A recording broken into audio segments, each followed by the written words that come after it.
Yay! Okay, I think it started. Hello, my lovely students. We're going to be taking notes on the Republic of Texas from 1836 to 1845. You should have made a copy of the notes, the fill-in-the-blank notes. They look like this. Let me show you real quick. Oh, well, let me switch. But it's the ones that have like the blue boxes and you type into it. So as I read through these notes as PowerPoint, you will be able to fill in your notes where you see blanks. So the treaties of Velasco, the terms, the war between Mexico and Texas was officially ended, woohoo! And Texas was declared independent. Santa Anna would not take up arms against Texas. All Mexican forces would withdraw beyond the Rio Grande. Prisoners would be exchanged. In other words, like, we're not going to hold our people, you're not going to hold our people, we'll like give them back. Mexico would return all captured property, and Texas leaders would promptly return Santa Anna to Mexico. That was the Treaty of Velasco. So that was the end. They were like, bye, Mexico, see ya.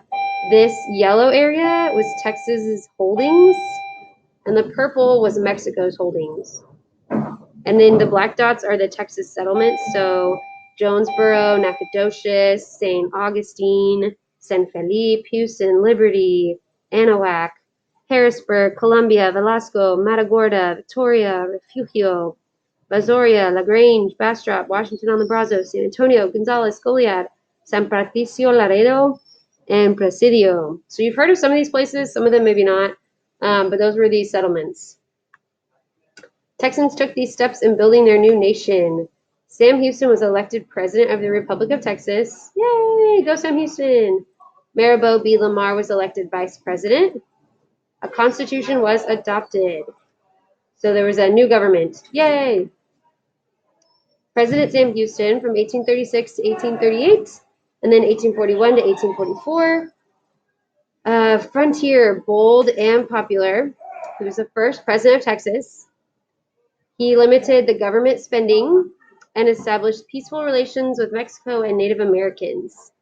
He encouraged annexation, and he beat Maribel Lamar both times elected. So both times Lamar was also running, and Houston was running, and then Houston won. Notice how he did 2 years, and then somebody else was president, and then he came back, 1841 to 1844. So both times he served 2 terms for 2 years, but in between, somebody else served. Stephen F. Austin Dies, appointed Secretary of State. He was 43 years old. He had pneumonia. We've talked about him before. He had pneumonia and died. Proclaims a 30-day period of mourning. So the father of Texas is no more. The first pioneer of the wilderness has departed, Sam Houston. Now, as I'm going through these slides, if you need to pause the video, that way you can type into your fill-in-the-blank notes, you may do so. The location of the capital, so supports Houston as the capital, named in honor of Sam Houston by the founders, the Allen brothers, designated as the capital for 3 years. People complained of muddy streets, crudely built buildings, and swarms of mosquitoes. So in honor of Sam Houston, they said, great, let's make this the capital. And then because of all of these problems, they were like, never mind. After 3 years, they said, forget it, that's not going to be the capital. Recognition as a nation state. So the Republic was not recognized by Mexico. In the treaties of Velasco, Santa Anna agreed to the independence of Texas. Mexico refused to accept the treaties. So Santa Anna agreed, but Mexico as a country did not recognize Texas as a nation state. Also not recognized by the United States until March of 1837. But yes, recognized by France, Great Britain, and the Netherlands starting in 1839. So it took some time. Just because they became a nation didn't mean that everyone accepted it and treated them as a nation. It meant it took a little while. Houston thought if European countries recognized Texas, the United States would be interested in annexing. Annexing means adding another state. So Texas was interested or at least Sam Houston was, interested in being annexed and added to the United States as a state. Annexation to the U.S., supported by Sam Houston and supported by most Texans. Not supported by the United States until 1837. Even though, sorry, the bell's ringing, even though it could lead to Western expansion. Manifest destiny. More bells, sorry. The U.S. was worried about damaging relationships with Mexico and tipping the balance of power of the U.S. slave states. So U.S. was like, well, do we add them on? But it would also mean that, like, of all of the states that had slaves, if we added Texas, there would be more states that had slaves, and that would really, like, tip the balance of power. Okay. Debt. And actually, I'm going to pause here, and then I will continue the recording. So 1 second, I'm going to pause. Okay, so I unpaused it. I'm back. Let's finish up the rest of the PowerPoint. So we're talking about debt. In 1836, it was $1.25 million. Placed a tax on imported goods, aka tariffs, property, businesses, land title fees. Houston reduced the Army and eliminated the Navy. He worked hard at reducing the size of the government and collecting taxes, but by the end of the Republic, Texas was in debt $10 million. So financials were a big problem. Next, Republic of Texas military. So the Army in 1836 sent out all but 600 soldiers home on leave. 1841 reduces the Army and uses Texas Rangers to patrol the frontier. And Texas Rangers are still in existence today. The Navy, the ships wrecked, captured, or seized by creditors. Mexican blockades and constant threat of an invasion by Mexico. Relations with Mexico. Threats and blockades. In 1842, Mexico invades and takes control of San Antonio, but retreats. Texas Rangers protect the border. Houston works hard at maintaining peace with Mexico. Relations with Native Americans were mostly peaceful. Houston was sympathetic to the Native Americans because of his past relationship with them. Most Texans were not. Many Texans wanted the natives out, the native Texans, out because the land they occupied was the richest farmland in Texas. So it was very self-serving of them to not want the Native Americans there. It was only because they wanted their land. Houston tried to negotiate a peace treaty with Cherokees, but it was not approved by Congress. Wah, wah. Built frontier forts and used Texas Rangers to control attacks by the natives. President Maribel Lamar, from 1838 to 1841, well-educated and refined, used military force against Mexico and Native Americans. So the exact opposite. He was like, nope, I am going to be more strict and more against Mexico and the Native Americans. He wanted Texas to remain independent. He opposed annexation and promoted education. He increased debt due to cost of conflicts and overspending. Relocated capital to Austin.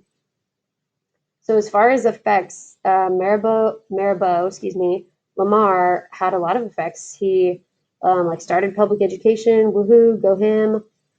But because of all of the conflicts, increased the debt and then moved the capital to Austin. So it was in Houston for like 3 years, and then they moved it to Austin.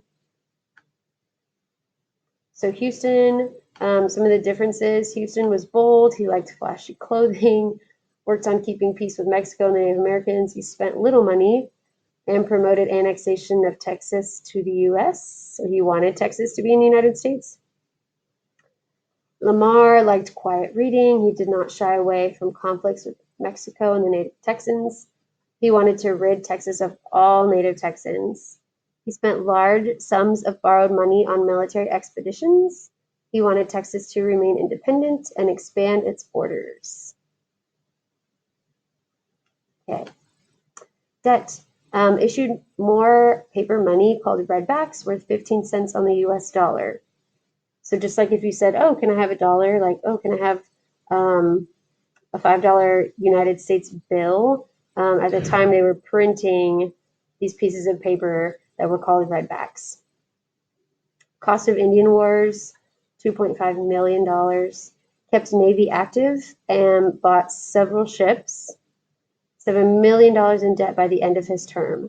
So Lamar was like, well, let's just print more money and let's go to the war with the Indians and let's keep the Navy active. So he was making all these decisions, but it was making the debt worse. The new capital, Lamar disliked the present capital being named in honor of Sam Houston. So he was like, oh, I don't really like that we named it Houston. So Houston was designated the capital for only 3 years. Many thought the capital needed to be more centrally located. In 1839, Congress authorized Waterloo as the new capital. Waterloo renamed Austin in honor of Stephen F. Austin. So that's how, in 1839, Austin became the capital. Originally Waterloo, and then renamed Austin. Relations with Mexico. Lamar thought that sending rebels to revolt in Mexico would help Texas. Lamar's actions only increased tension between Mexico and Texas. Lamar also upset New Mexico by assuming that the land west of Texas, along the Rio Grande, was Texas's. Lamar felt that he was entitled to this land under the treaties of Velasco and the treaties that was signed by Santa Anna in 1836. So basically, Lamar was not helping the whole Mexico-Texas situation. He made it worse. He was like, oh, we're entitled to that land. That's ours. Give that to us. And everyone else was like, no. So it just increased tension. As far as relating to Native Americans, Lamar wanted to kill or force them out of Texas. He forced the Cherokees to Oklahoma and had Chief John Bowles killed. Large number of raids and kidnappings. Council House fight. A miscommunication between the Comanches and Texans to discuss peace led to the death of Texans and Comanche leaders. So far, not a good record when it comes to relating to Mexico and the Native Americans. As far as education, he's best known for his contributions to public education. He believed that a strong educational system would make Texas a great nation. The Texas Congress set aside almost 18,000 acres of land in each county for public schools. Although a few schools were actually built, it shouldn't say built, that's a typo, built during Lamar's administration, he became known as the father of education in Texas. So really, he was just paving the way and making room for them and making sure that there was going to be land for them. They weren't actually built during his administration. Many schools were not yet around, but he was still known as the father of education. President Anson Jones, 1844 to 1845. This is the fourth and final presidential term for the Republic of Texas. So only 3 guys can say that they were the president of the Republic of Texas. Sam Houston, Maribel Jones, and Anson Jones. Or Maribel Lamar, and Anson Jones. So Jones was involved in the development of the Republic of Texas. In 1841, he served under Sam Houston as Secretary of State. So he had been involved in the Republic of Texas government before he became president, and he supported annexation. So he did support wanting to join as a state of the United States of America. Relations with Mexico. For him, the Mexican government offered to recognize Texas independence if they rejected annexation. So Mexico was like, yeah, like, we'll recognize you as an independent nation if you don't join the U.S. Mexico will consider war with the United States. Texas becomes a state. Dun, dun, dun, dun. On February 26, 1845, the U.S. Congress approved a joint resolution agreeing to accept Texas as the 28th state. On February 19, 1846, President Jones announced the annexation of Texas. Okay, so that is the end. It's a pretty quick time period between when Texas became the Republic of Texas, its own country, and when Texas became a state and was annexed and then joined the United States of America. We just went over the 3 men who were presidents during that time and some of the conflicts that they were involved in, the way that the debt was affected. Make sure that you fill in your notes with all the fill in the blanks. We will be having an open note quiz on Friday. So all of your notes from Monday, Tuesday, Wednesday, Thursday, you can use on your open note quiz on Friday. Okay, good job. Have a great day. Bye.